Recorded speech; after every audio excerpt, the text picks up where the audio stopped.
Good morning parents, good morning student. आज आपण जवाहर नवोदयची जी exam form आहे तो कसा भरायचा तो बघणार आहे. काल मी व्हिडिओमध्ये सांगितलं होतं जे डॉक्युमेंट्स रिक्वायरमेंट आहेत, डॉक्युमेंटची लिस्ट मी काल दिलेली आहे. तो फॉर्म सुरू झालेला आहे 6 जुलैपासून ते 31 जुलैपर्यंत आहे. एक्झाम डेट आहे 28 नोव्हेंबरला. आणि ह्या वर्षी लवकर आलेले 15 दिवस एक्झाम लवकर आलेली आहे. गेल्या वर्षी पण लवकर आले ते महिना, यावेळेस पण लवकर आलेले आहे. नोव्हेंबरमध्येच एक्झाम आहे आणि त्याची रिझल्ट जो लागणार आहे मार्च एप्रिलमध्ये लागणार आहे. तर हे सगळे इन्स्ट्रक्शन मी कालच्या व्हिडिओमध्ये सांगितले होते. ते सिग्नेचरची साईज आहे 10 to 100 KB मध्ये आणि फोटोची साईज पण दिलेली आहे 10 to 100 KB मध्ये. क्रॉप करून घ्यायचं आहे. SC ST OBC EWS ह्याचे सर्टिफिकेट्स तुम्ही इश्यू करून घ्यायचे. त्याचे पण सर्टिफिकेट्स तुम्हाला अपलोड करावे लागतील. आणि अजून एक महत्त्वाचा एक प्रॉस्पेक्ट त्यांनी दिलेला आहे, ते एकदा रीड करून तुम्हाला सांगते आणि त्यानंतर फॉर्म कसा भरायचा तर पण डिटेल्समध्ये सांगेन. हा प्रॉस्पेक्ट दिलेला आहे जवाहर नवोदयचा. याच्यामध्ये एक इम्पॉर्टंट विषय म्हणजे ओबीसीचं मी तुम्हाला सांगितलं तर केंद्रीय ह्याचं प्रमाणपत्र पाहिजे सेंट्रल गव्हर्नमेंटचं. नसेल तर तुम्ही जनरल कॅटेगरीमधून भरू शकता. आणि जो विद्यार्थी फिफ्थ मध्ये स्टडी करतोय त्या विद्यार्थ्यालाच फक्त भरता येतं. त्यांनी अगोदर कधीही नवोदयची परीक्षा दिली ना पाहिजे होते, नाहीतर तो फॉर्म रिजेक्ट होऊन जाईल. आणि आधार कार्ड ज्यांच्याकडे नसेल तर त्यांनी रेसिडेन्शियल सर्टिफिकेट म्हणजे रहिवासी दाखला, जो तुमच्या पॅरेंट्सचा म्हणजे पालकांचा जो रेसिडेन्शियल दाखला आहे ते तुम्ही देऊ शकता आधार कार्डच्या रिप्लेसमेंटमध्ये. अदरवाईज आधार कार्ड लागतंच. आधार कार्ड हल्ली सगळ्यांकडे असतं, त्यामुळे त्याचा काही इश्यू येणार नाही शक्यतो. आणि डिसॅबिलिटी जर असेल तर त्याचं पण तुम्हाला सर्टिफिकेट लागेल. हे इम्पॉर्टंट गोष्टी आहेत. आणि इन्कम सर्टिफिकेटचं पण मी तुम्हाला सांगितलं होतं काल. जे इन्कम तुम्ही आत्ता सध्या फॉर्ममध्ये भरतात त्याचंच इन्कम सर्टिफिकेट पाहिजे. अदरवाईज त्याच्यामध्ये जर काही तुम्ही ज्या कमी लिहिला आणि परत जास्त याचं इन्कम सर्टिफिकेट आणलं तर ते फॉर्म सिलेक्ट होणार नाही. तिथं पण फॉर्म रिजेक्ट होऊ शकतो. जरी स्कोअरमध्ये जरी लागला तरी तो रिजेक्ट होऊ शकतो. त्यामुळे इन्कम पण लिहिताना व्यवस्थित भरा. रूरल एरिया आणि अर्बन एरिया ह्याच्यामध्ये पण व्यवस्थित भरायचं. आणि हा झाला syllabus. Mental ability plus environmental ABS म्हणजे 25 मार्क्सला आहेत. 20 क्वेश्चन्स आहे. 1 क्वेश्चन फॉर 1.25 मार्क्सला असणार आहे. आणि टोटल 2 आवर्सचा पेपर असणार आहे. 80 क्वेश्चन फॉर 100 मार्क्ससाठी असणार आहे. आणि ब्ल्यू किंवा ब्लॅक पेनने OMR सीट भरायची आहे, ते तुम्हाला माहीत असेल.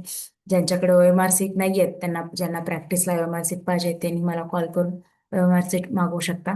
आणि याच्यामध्ये बघा नॅचरल जर मेंटल ॲबिलिटी जर तो तुम्हाला ऑलरेडी माहीत आहे. फक्त न्यू सब्जेक्ट जो आहे ते EVSचा आहे, तो आपण एकदा बघूया. त्याच्यामध्ये पण काही विशेष नाही आहे, जे आपण जनरली घेतो तेच आहे. सॅम्पल क्वेश्चन याच्यामध्ये दिलेला आहे. आता ह्याच्यामध्ये बघा एक पॅराग्राफ दिलेला आहे. हा आहे 5 मार्क्सचा क्वेश्चन असणार आहे. असा एक पॅराग्राफ येतील आणि याच्यावरती 5 क्वेश्चन असणार आहेत. 1 2 3 4 5. ओके. आणि हे नेक्स्ट वन, हे वेगळं झालं. स्टोरी, हा, ह्याच्यावरती 5 क्वेश्चन्स असणार आहेत. अशा पद्धतीने हा पेपर पॅटर्न आहे. आणि नंतर जो 15 क्वेश्चन्स असणार आहे ते जनरल नॉलेजवरती असणार आहे. त्याच्यामध्ये जॉग्राफी, हिस्ट्री हे सगळे इन्क्लुडेड असेल. आणि पॅसेजवरचे 5 5 क्वेश्चन असणार आहेत. हा पण खूप सोपा पॅटर्न आहे. याच्यामध्ये टेन्शन घेण्यात काहीच नाहीये. आणि बाकी ॲज युजल जे मॅथ्स आहे ते पण ॲज युजल असणार आहे. इंग्लिश ग्रामर आणि किंवा तुम्ही मराठी सिलेक्ट केला असेल तर मराठी ग्रामर असणार आहे. हा सेम पॅटर्न याच्यामध्ये असणार आहे. आणि त्याच्यामध्ये पण कॉम्प्रिहेन्शन पॅसेजेस असणार आहे आणि बेसिक ग्रामर असणार आहे. आणि हे जर सगळे इन्स्ट्रक्शन तुम्ही वाचले असतील तर याच्यामध्ये येस ऑप्शन सिलेक्ट करायचे. जर तुमच्याकडे आधार कार्ड असेल तर येस ऑप्शन असेलच शक्यतो. असताना ह्याने सबमिट करायचे. आणि नॉमिनली जर आधार कार्ड नसेल तर नो सिलेक्ट करून इथे रहिवाशी दाखल्याचा फोटो टाकायचा आहे. आणि जर आधार कार्ड असेल तर तुम्ही इथं आधार कार्ड टाकू शकता. इथं माझ्याकडे आधार कार्ड मी माझाच टाकते डेमोसाठी ऍक्च्युली.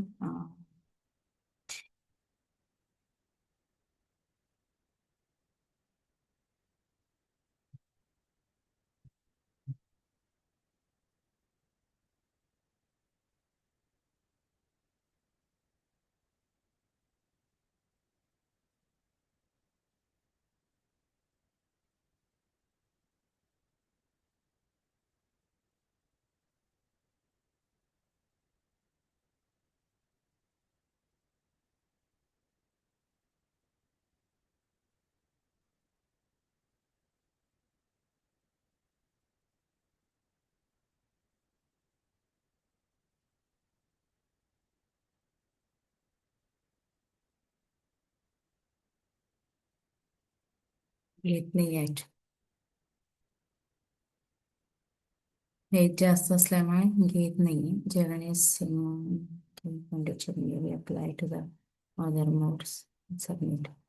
त्याच्यामध्ये आधार कार्ड एखाद्या स्टुडंटचा टाकून आधार कार्ड हा त्या फॉर्म मध्ये काय काय आहे मी तुम्हाला इन जनरल सांगते. तर त्याच्यामध्ये मस्ट रुरल आणि अर्बन एरिया सिलेक्ट करायचे, उत्पन्न दाखला टाकायचे, फोटो अपलोड्स करायचे, सिग्नेचर अपलोड करायचं आहे. सध्या डॉक्युमेंट्स काही लागणार नाहीयेत, फक्त तुम्ही जे डॉक्युमेंट्स रिक्वायरमेंट आहे ते फक्त काढून ठेवायचे आहेत.